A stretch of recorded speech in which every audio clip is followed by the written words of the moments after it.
Never spoken into a microphone before, so first time for everything. I'm Emma Hay. I am not a scientist. I am not really even a philosopher, although I did just graduate with a PhD in philosophy last month. My background is applied social science, actually, but this talk is really close to my heart, close to my life, and all I want to do is to bring a voice and a name and a focus to the idea of ecological grief. I think that on its own is a powerful form of activism, actually, in the world, in many different ways, and maybe that will make a bit more sense as I go through. I'm not an expert on ecological grief. I am a sufferer. It's a slight difference. Okay, so Okay, so a little bit of background. My study is titled On Learning to be Responsible. It's a play on being responsible because I felt like there was very little control I had over the kind of issues that I'm going to be talking about in my life, but I still have to respond to them on a daily basis. So really what my study was about is this idea that we need to reconceptualize not only how we're interacting with wider nature on many levels, but how it affects us as human beings on different levels too. Now, I'm going to tell my little story of eco-grief in order to bring to life some of my experiences of what philosophers will sometimes call lived complexity, an experiential form of complexity that many of you scientists will probably be very familiar with on a scientific level. So, in order to do this, what I'll need to do first is to outline exactly what I mean by ecological grief in a general way. So, when we're talking about ecological grief, or eco-grief for short, really what we're talking about is a response. We're talking about an intuitive response in some ways, and it's also a cognitive or an informational response in other ways too. We are being bombarded with the knowledge of planetary destruction in all of its forms, and that affects us on a cognitive level. But there's also experiential elements to this that need to be brought to light, and I'm sure that looking around this room, many of you engage a lot with wider nature. And I say wider nature and not nature because we are nature. We didn't come, into the world. We came out of it. So that's part of the perspective that I want to look at. Now, when we talk about ecological grief from a very general perspective, it just lists the different feelings or emotions that may actually be experienced by people. So a sense of sorrow, a form of bereavement, a sense of longing for an age gone, a sense of loss. But aside from that, there's also massively increasing eco-anxiety, which is not just grief or bereavement, but it's fear, really, about what's going to happen in the future, what are people's children going to experience, and so on and so forth. Now, the American Psychiatric Association deals with this on a very surface level.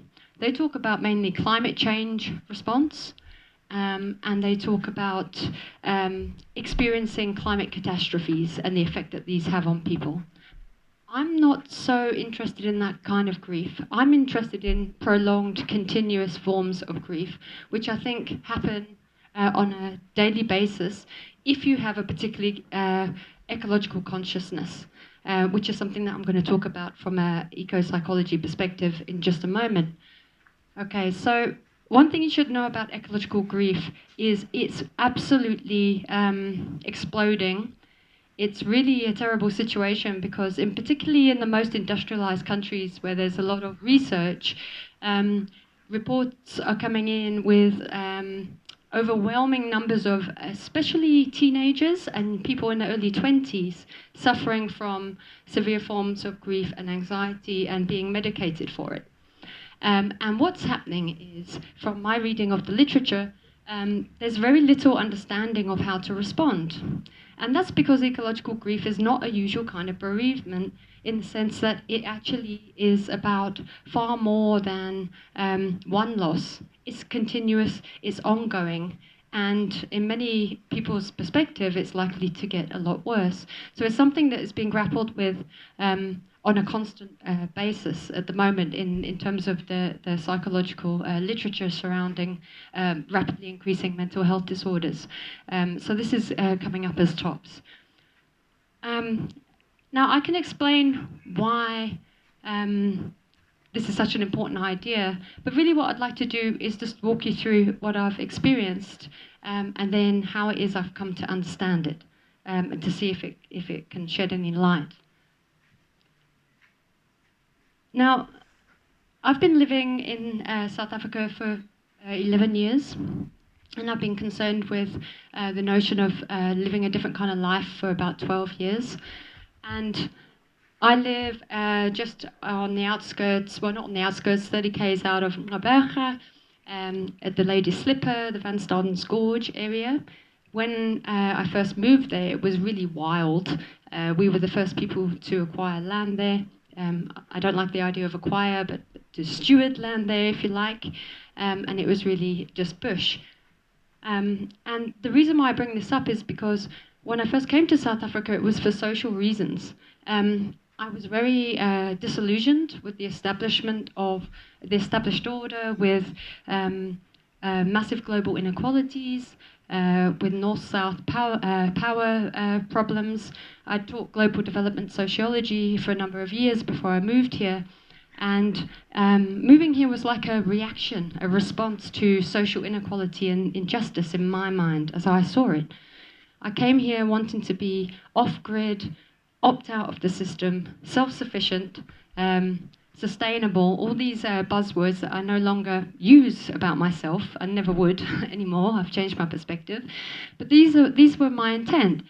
What actually happened, though, is when I moved here, I quit my job. I moved here with my South African partner from Ngqeberha, who was still living here at this plot together. And we started from scratch. We started in tents.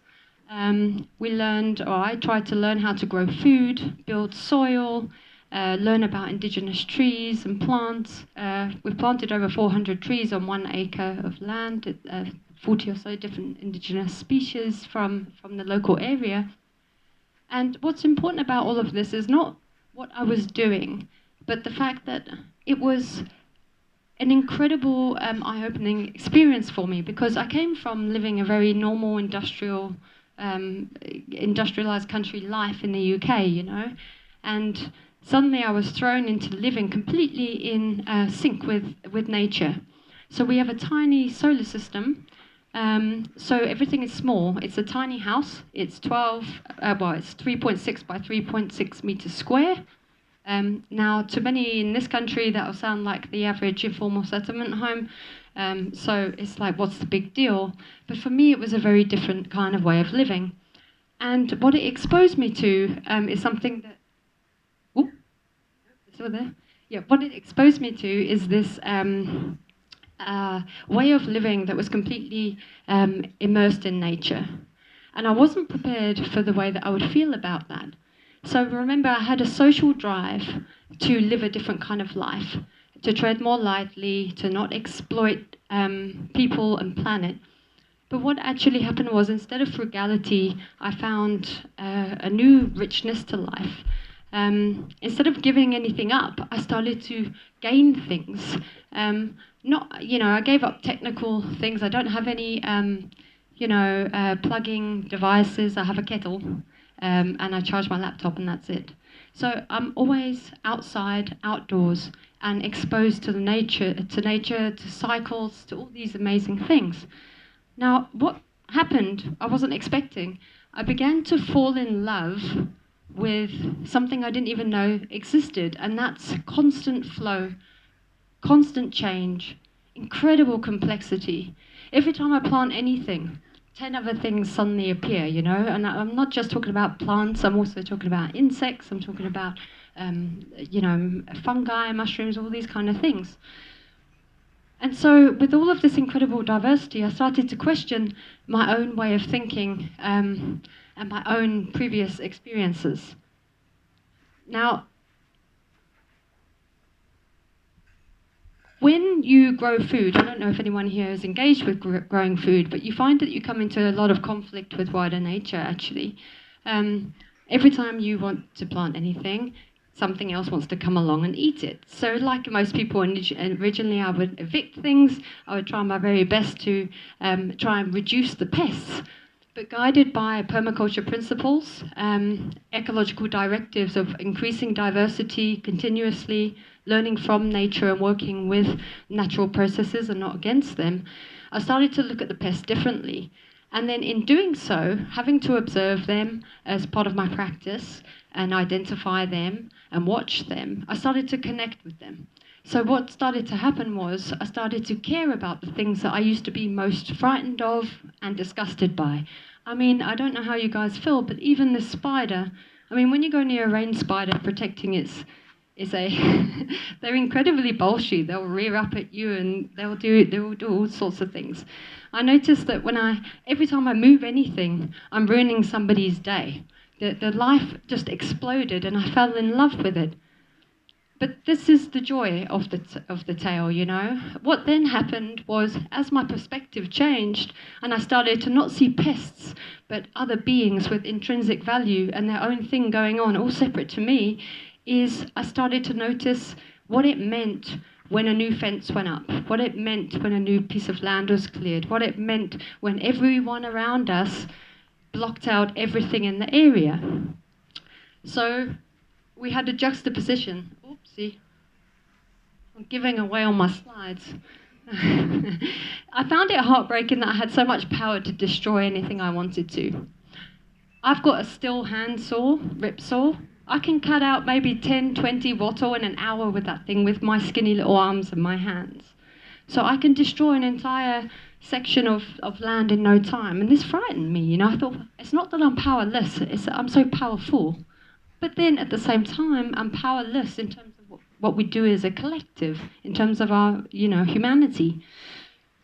The important part about this is the grief. So, yeah. Oh, back one. Forward, stop there. Yeah. So these two pictures are from the one of the many coca plant rescues that I went to. I don't know if any of you are familiar with these, but these that's a giant, it's really tall, it's way above my head. It's a really old piece of specborum, and that's a big old Aloepherox, I think. We went and dug out a whole bunch and put them in our land as part of, you know, a plant rescue thing. But, you know, that event devastated me. I cried my eyes out because those plants didn't belong on our land. It wasn't a rescue. It was something else, you know. The ecosystem was being destroyed, and I was taking these odd samples. And I began to see that the way that we deal with ecosystems, the way that we cut them up and chop them up and fence everything off, I began to see firsthand what that means for the destruction of life. And that deeply irks me, and it still does. I can't sort of process it fully. Now, along with this, we also had, we used to have lots of porcupines that would come through our land. I don't have fences, well, I have living fences, but the porcupine, the duiker, the lone baboons, even the cows, they all move through our land. But now, ours is the only place they can do that. We're the only link between the two gorges because everybody else has put up fences. Everybody else has cut everything up. My point is that people like yourselves, when you have an ecological perspective or an ecological consciousness, you can't really turn it off. And so you start to see, I guess, what it means to have everything destroyed. And that's the flip side of the love and the joy is the sorrow. And you can't have one without the other. So in my study, I looked at some of the underlying philosophical sort of reasons for our disconnect from wider nature, why we destroy what we so need, etc. And I don't have the scope to go into that in this talk, although that was really the main focus of my study. But like I say, what I really discovered was that my developing ecological consciousness or ecological ego or way of thinking in terms of processes and flows and such completely contradicted my cultural heritage of being a separate self. Suddenly I felt like I was in a community, but my entire upbringing has taught me that as a human I'm different to everything else around me. I'm separate from nature. Not I am nature. So this is kind of the realm of eco-psychology that we're getting into. I don't need to show you this. This is an old slide from another talk. Many of you will be familiar with this. But the kind of emotional reaction that people may have to the loss of diversity, for example, is one form of eco-grief.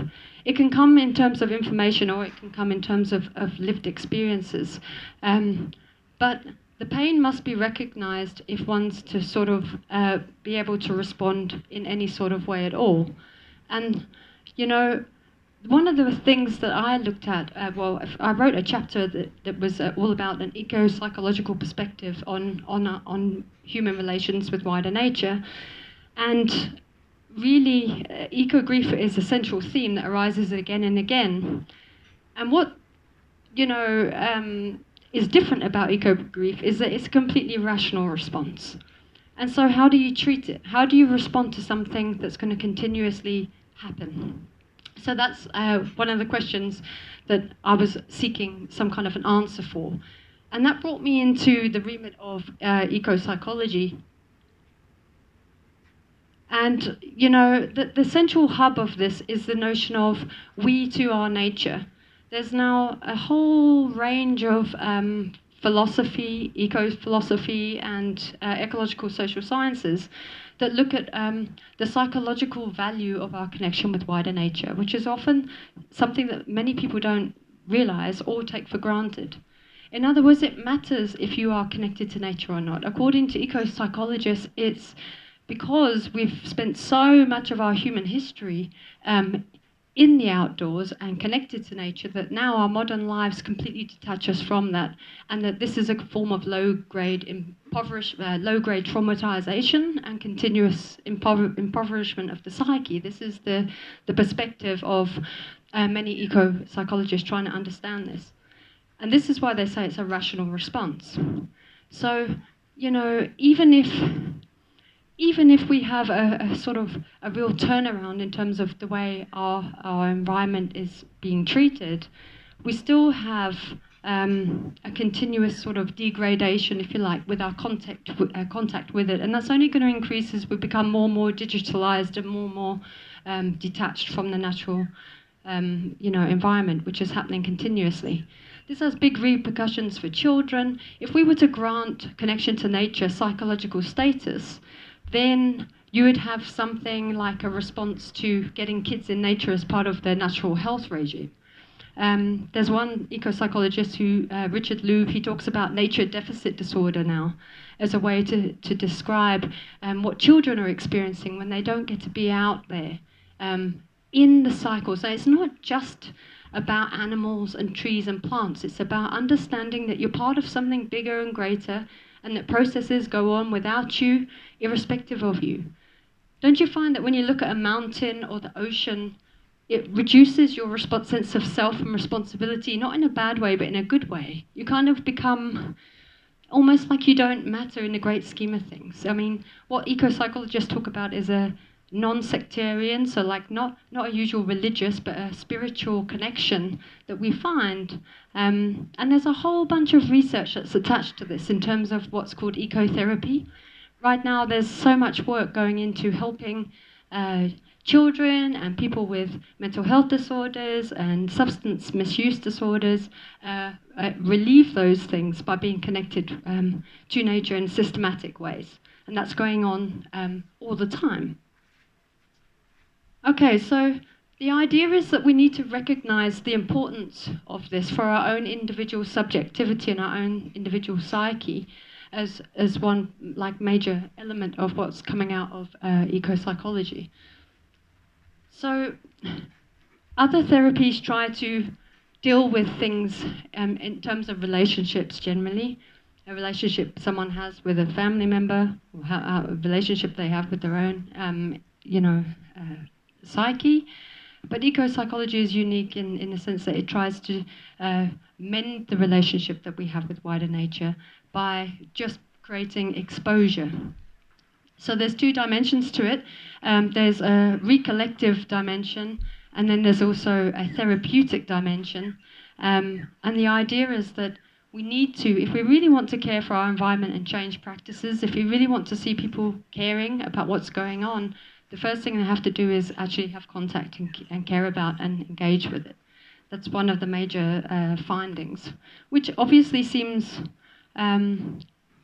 well, it seems obvious, it's intuitive, but at the same time, what isn't so intuitive perhaps is how much particularly European and North American culture detaches us from nature in multiple ways, not just physically, but also psychologically, in a sense of imagining that we are the pinnacle of a hierarchy and that we are in some way separate to everything else around us. And this is regarded as traumatizing by many people now. And I didn't used to really have any idea before I undertook my study what I was feeling.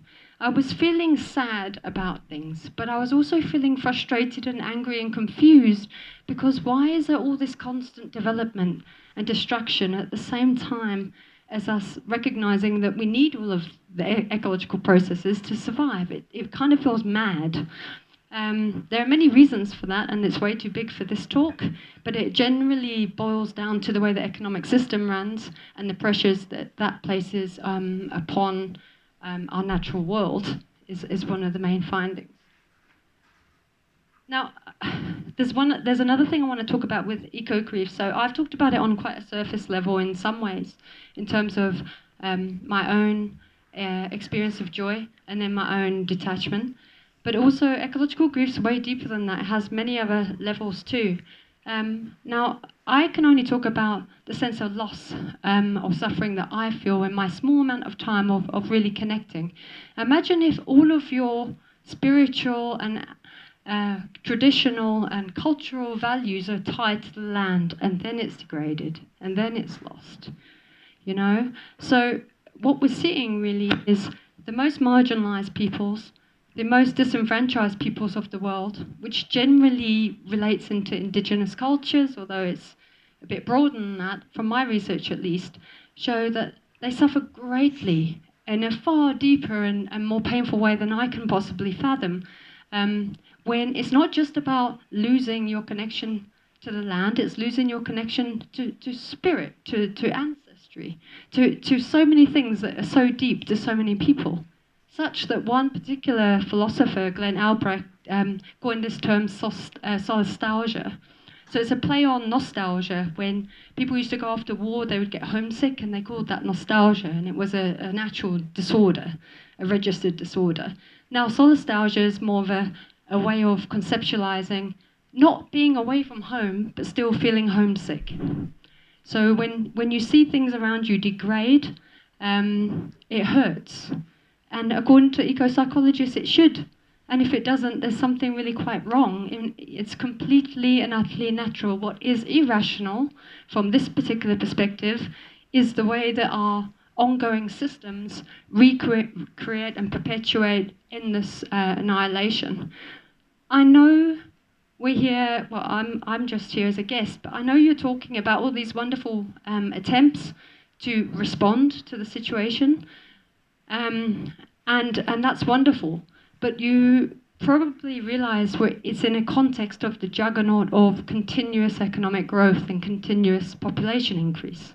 So somewhere deep down, we all know that we're doing what we can, but it's very unlikely we're turning this ship around. And even if we are, I don't know about you, but I'm already really sad. So the way things are now are kind of bad enough for me. They don't have to get worse for me to feel like I need to engage and respond. Okay, so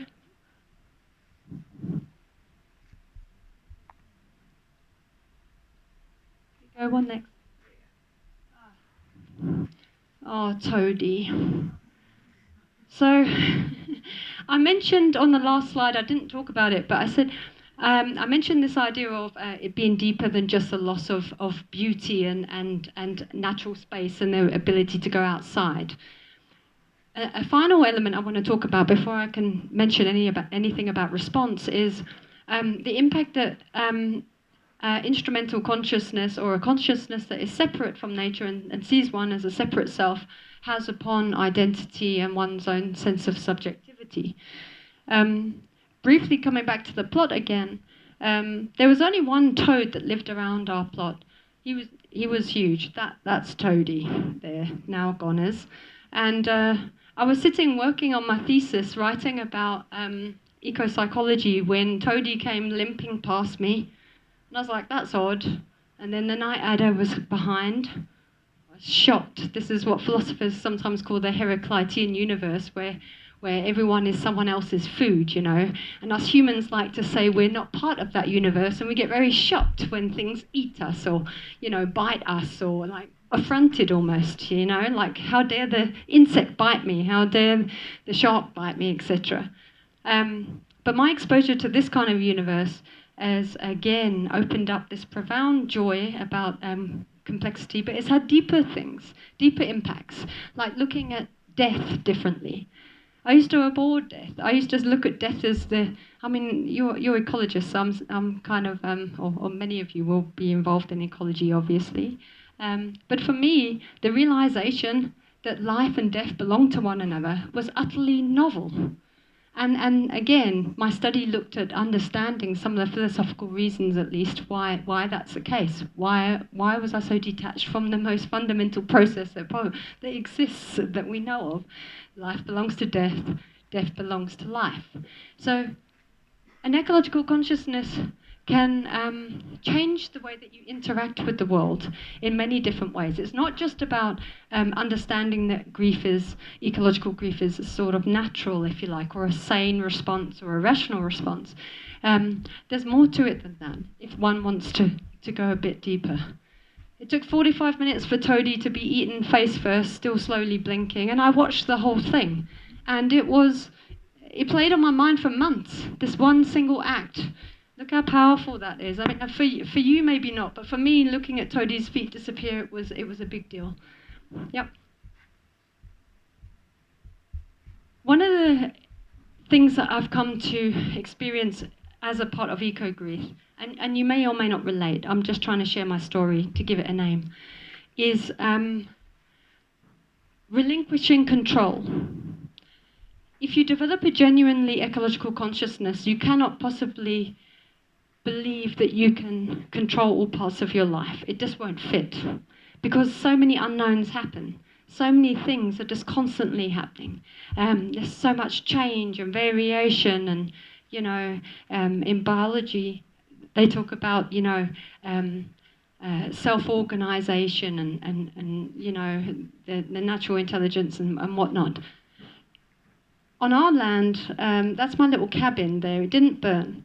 But about 4 years after we got the land, but just before we moved there, we'd planted, maybe 60, 80 trees at that point, and the whole place burned because it's a fire biome. Well, of course it did.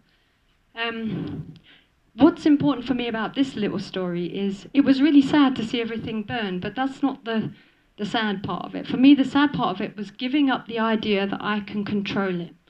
That's one thing. Giving up the idea that I can control all of this destruction. There's some part of me that has to accept what's going to come. The other part was realizing that in trying to prevent fire from coming to my particular plot and burning my particular house, I was going directly against the nature that I so love. This is a fynbos biome, and now I've tried to transition it towards more of a forest biome. But what about all the fynbos that was there? What about all the beings that relied on it? So even in my attempts to do everything I possibly can to try and live a light life and a delicate life and to plant trees and to do this and give something back, very soon after the fire, I realized I'm going to have to stop this from happening again, which means I'm part of the problem, which means I have to radically accept that even with my best intentions, I can still be a really damaging force. So I've only got a couple of minutes left, so what does all of this mean? Well, if you go forward, And again, this is the last slide. Rosie Braidotti is a philosopher who says that in order to respond to our ecological demise, we have to crack up a bit. So my first piece of advice is to crack up a bit, which means you have to I'm no one to give advice, but from what I've read and from what I've studied, it seems to be that the only way to actually work with grief or move beyond it is not really to get past it, but to live with it. And to understand that it's always going to be there, and it's the flip side of the love. Then you can't have one without the other. But we are living in a culture that doesn't like endings. The growth paradigm, constant economic growth is one example of that. The fact that I'm always trying to stop my wrinkles is another one, etc. Pushing death away, pushing endings away. We don't like losing either. Competence-based society, and I'm talking about a Eurocentric perspective that's sort of taken over the world. But really, grief is always going to be there. So long as there's ecological demise, we're going to have grief. So we're going to have to learn to live with it and treat it as a skill. That's the only way I can sort of come to reckon.